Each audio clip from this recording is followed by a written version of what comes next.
halka warkaasi aad kala socotaan waa muuqaal baahiyaha isteen xaruntiisa dhexe magaalada Nairobi. Ra'iisul Wasaaraha dalka Soomaaliya Xasan Cali Khayre ayaa kormeer ku tagay xarunta xasilinta ciidamada caasimadda ee Muqdisho halkaasi oo kulamo kala qaatay taliyaha ciidamada qalabka sida iyo waliba sidoo kale gudoomiyaha gobolka Banaadir iyo taliyaal kale. Waxaana ra'iisul wasaaraha xubnahaasi oo dhan kala hadlayay sidii looga shaqeyn lahaa xasilinta ammaanka ee caasimadda dalka. Fartuun Cabdinuur Qaran ayaa faafahinaysa. Ra'iisul Wasaaraha Soomaaliya Mudane Xasan Cali Khayre ayaa xalay kormeeray xarunta taliska ciidanka booliska Soomaaliyeed oo ay ku sugnaayeen wasiirka amniga taliyaasha ciidamada qalabka sida ee Soomaaliya gudoomiyaha gobolka Banaadir saraakiisha amniga iyo mas'uuliyiin kale.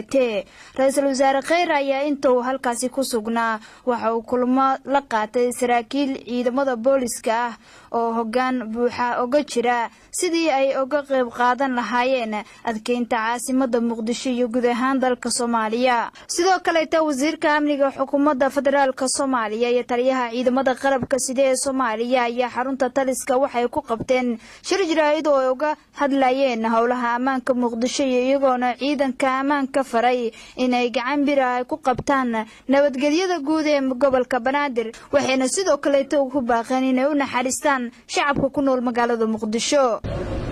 kurganlay aan si la fogornay in magaalada Muqdisho caasimadda wadanka Soomaaliyeed sida nabadgelyo loogu dhigi lahaa marka waxaa jira go'aan ka soo baxay golaha wasiirada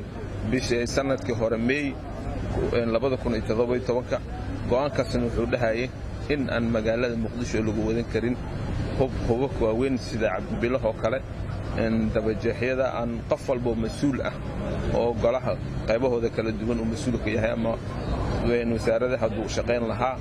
waxaa la go'aamiyay 4 aako oo ku wata magaalada Muqdisho 4 aako ka badanna hore aan u isticmaali karin sugno amniga oo dadka shacabka ka badbaadino dhibaatooyinka ku imaanaya ama ha noqoto